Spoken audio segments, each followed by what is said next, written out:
கிறிஸ்துவுக்குள் பிரியமானவர்களே, ஆண்டவராகிய இயேசு கிறிஸ்துவின் நாமத்தில் என் அன்பின் வாழ்த்துக்கள். இன்றைக்கான இரட்சிப்பின் சத்தம் ஏசாயா 44ஆம் அதிகாரம் 21வது வசனம். யாக்கோபே, இஸ்ரவேலே, இவைகளை நினை. நீ என் தாசன், நான் உன்னை உருவாக்கினேன். நீ என் தாசன், இஸ்ரவேலே, நீ என்னால் மறக்கப்படுவதில்லை. எனக்கு அன்பான கர்த்தருடைய பிள்ளைகளே, இன்றைக்கு ஆண்டவர் உங்களை பார்த்து சொல்லுகிற வார்த்தை, என்னுடைய மகனே, என்னுடைய மகளே, நான் உன்னை மறக்கவில்லை. நான் உன்னை மறக்கவில்லை என்று கர்த்தர் சொல்லுகிறார். அநேகர் கண்ணீரோடும் வேதனையோடும் என் ஆண்டவர் என்னை மறந்து விட்டாரோ, என் ஆண்டவர் என்னை நினைக்கவில்லையோ என்று நீங்கள் வாழ்ந்து கொண்டிருக்கிறீர்கள். கர்த்தர் இன்றைக்கு உங்களை பார்த்து சொல்லுகிறார், நீ என்னால் மறக்கப்படுவதில்லை. நீ என்னால் மறக்கப்படுவதில்லை மகனே. நீ பயந்து போய் உட்கார்ந்திருக்கிறாய். இந்த காரியங்கள் எல்லாம் என்னை துக்கப்படுத்துகிறதே, இந்த காரியங்கள் எல்லாம் என்னை வேதனைப்படுத்துகிறதே, இதிலிருந்து மீட்டு என்னை வெளியே கொண்டு வருவதற்கு யாருமே இல்லையே, உதவி செய்வதற்கு யாரும் இல்லாத சூழ்நிலையில நான் வாழ்ந்து கொண்டிருக்கிறேனே என்று நீங்க சிந்தித்து கொண்டிருக்கலாம். கர்த்தர் இன்றைக்கு உங்களை பார்த்து சொல்லுகிறார், நீ பயப்படாதே, நீ பயப்படாதே மகனே, நான் உன்னோடு கூட இருக்கிறேன். நான் உன்னை மறக்கவில்லை. நீ என் தாசன் என்று கர்த்தர் சொல்லுகிறார். பாருங்க, மறுபடியும் அந்த வார்த்தையை சொல்றார். யாக்கோபே, இஸ்ரவேலே, இவைகளை நினை. நீ என் தாசன், நான் உன்னை உருவாக்கினேன். நீ என் தாசன், இஸ்ரவேலே, நீ என்னால் மறக்கப்படுவதில்லை. நான் உன்னை நினைத்து கொண்டே இருக்கிறேன். உன்னை என்னுடைய உள்ளங்கையில வரைந்திருக்கிறேன் என்று கர்த்தர் சொல்லுகிறார். ஆனா நீங்க சொல்றீங்க, ஆண்டவர் கூட என்னை கைவிட்டுட்டாரோ, ஆண்டவர் கூட என்னை மறந்துட்டாரோ அப்படின்னு நீங்க நினைக்கிறீங்க. இல்லை, ஆண்டவர் உங்களை ஒரு நாளும் மறக்க மாட்டார். ஒரு நாள் உங்களை விட்டு தூர போக மாட்டார். ஆண்டவர் உங்களை கவனித்து கொண்டே இருக்கிறார். அவர் சொல்றார், நீ என் தாசன், நான் உன்னை உருவாக்கினேன், நான் உன்னை எப்படி மறப்பேன் அப்படின்னு ஆண்டவர் கேட்கிறார். ஆகையினால தைரியமா இருங்க, விசுவாசத்துல உறுதியா இருங்க. உங்களை தெரிந்து கொண்ட ஆண்டவர் ஒரு நாள் உங்களை கைவிடவே மாட்டார். யோசேப்புக்கு ஆண்டவர் ஒரு சொப்பனத்தை கொடுத்தார். பெரிய ஒரு உயர்வை நான் உனக்கு கட்டளையிடுவேன் என்று ஆண்டவர் சொப்பனத்தின் மூலமாய் வெளிப்படுத்தினார்.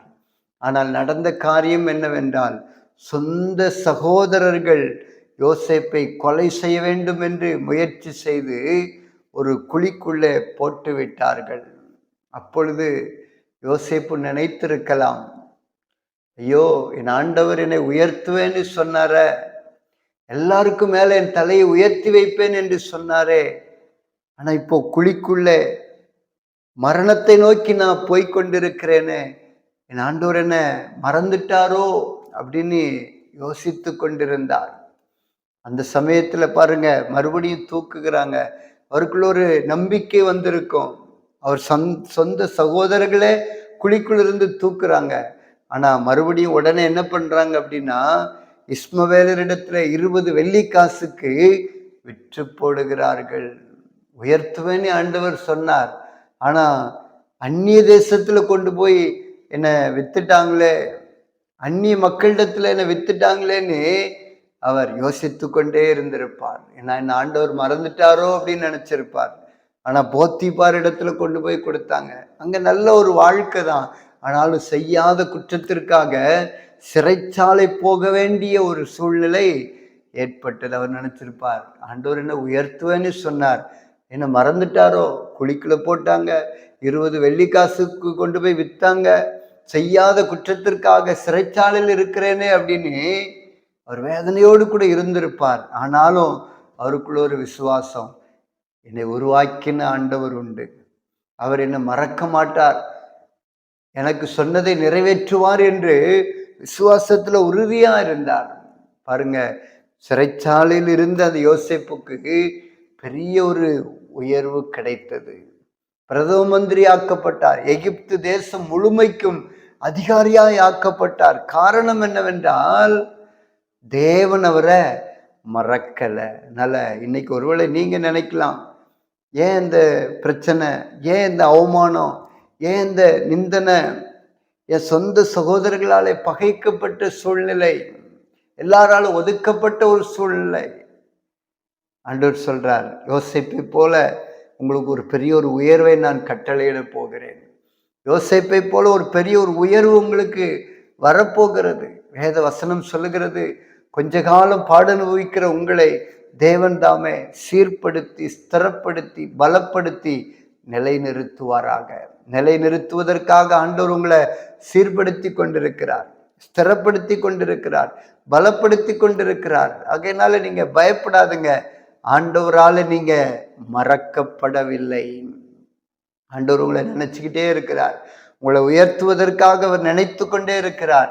யோசேப்பை உயர்த்துவேன்னு சொன்ன ஆண்டவர் எல்லா சூழ்நிலையிலும் ஆண்டவர் யோசேப்போடு கூட இருந்து பெரிய ஒரு உயர்வை கட்டளையிட்டார்.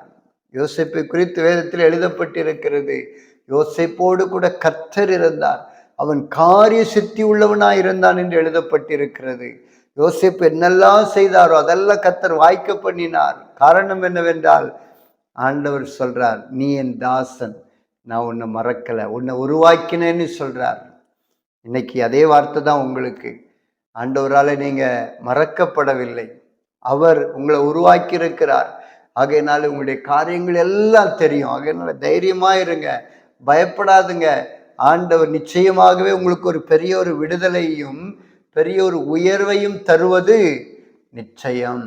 உங்களை உயர்த்துவதற்காகத்தான், உங்களை ஆசீர்வதிப்பதற்காகத்தான் இயேசு தன்னையே சிலுவையில ஒப்பு கொடுத்தார். தன் சரீரம் பிக்கப்படுவதற்கு, தலையில முள்முடி சுட்டப்படுவதற்கு, கைகளிலும் கால்களிலும் ஆணி அடிக்கப்படுவதற்கு எதற்காக இயேசு ஒப்பு கொடுத்தார் என்றால் உங்களை உயர்த்துவதற்காக, நம்மை ஆசீர்வதிப்பதற்காகத்தான் இயேசு சிலுவையில பாடு மரணத்திற்கு தன்னை அர்ப்பணித்தார். அடக்கம் பண்ணப்பட்டு 3வது நாள் உயிரோடு எழுந்து இன்றைக்கும் அவர் ஜீவிக்கிறார். காரணம் என்னவென்றால் உங்களை உயர்த்தணும், உங்களை ஆசீர்வதிக்கணும், நம்மளெல்லாம் ஆசீர்வதித்து கர்த்தர் மேன்மைப்படுத்தணும். அப்படிங்கிறதுக்காகத்தான் இயேசு அத்தனை பாடுகளையும் பட்டார். அவர் தான் இன்னைக்கு உங்களை பார்த்து சொல்றார், நீ என் தாசன், நான் உன்னை உருவாக்கினேன், நீ என்னால் மறக்கப்படுவதில்லை. நான் நினைச்சுக்கிட்டே இருக்கிறேன், உன்னை ஆசீர்வதிப்பேன் மகனே, உன்னை ஆசீர்வதிப்பேன் மகளே. இந்த கண்ணீரிலும் வேதனையிலும் இந்த நிந்தனையிலும் அவமானத்திலும் நான் உன்னை விட மாட்டேன், உன்னை மறுபடியும் மேன்மைப்படுத்தி உயர்த்துவேன். யோசேப்பை ஆசீர்வதித்து உயர்த்தின கர்த்தர் நான், அதே போல உங்களையும் உயர்த்துவேன் என்று கர்த்தர் சொல்லுகிறார். விசுவாசத்தை மாத்திரம் விட்டுறாதுங்க. என் ஆண்டவர் என்னை உயர்த்துவார், என் ஆண்டவர் என்னை மறக்கல, என்னை நினைச்சுக்கிட்டே இருக்கிறார் அப்படிங்கிற அந்த விசுவாசத்துல நீங்க கடந்து சொல்லுவீர்கள் என்றால் நிச்சயமாகவே தேவன் உங்களை ஆசீர்வதித்து உயர்த்துவார். நாம் ஜெபிக்கலாமா? பரலோக தகப்பனே, இந்த நாளுக்காக, இந்த வேலைக்காக நன்றி. இந்த நாளில் என்னோடு கூட இணைந்து ஜெபிக்கிற ஒவ்வொரு பிள்ளைகளையும் ஆண்டவரை நீங்க மேன்மைப்படுத்துங்க. நீங்க மறக்கலப்பா, உபத்திரவ நேரத்துல, துன்ப நேரத்துல நீங்க மறக்கல, நீங்க கூட இருந்து கவனித்து கொண்டிருக்கிறீங்க. யோசேப்புக்கு எப்படி பெரிய உயர்வு கொடுத்தீரோ அதே போல என்னோடு இணைந்து ஜெபிக்கிற ஒவ்வொரு பிள்ளைகளுக்கும் உயர்வை கொடுங்க. நிந்தனைகள், அவமானங்கள், கண்ணீர் எல்லாம் மறையட்டும்ப்பா. நீங்க மறக்கலப்பா, நீ என் தாசன், நான் உன்னை உருவாக்கினேன்னு சொல்றீங்க. என்ற ஒவ்வொரு பிள்ளைகளையும் மறக்காம ஆசீர்வதித்து மேன்மைப்படுத்துவீராக என்று ஜெபிக்கிறேன். அப்படி செய்கிறதற்காக உமக்கு நன்றி, நன்றி, துதி, கன, மகிமெல்லாம் உமக்கு ஒருவருக்கு மாத்திரம் செலுத்துகிறோம். இயேசுவின் நாமத்தில் ஜெபிக்கிறோம் நல்ல பிதாவே, ஆமென்.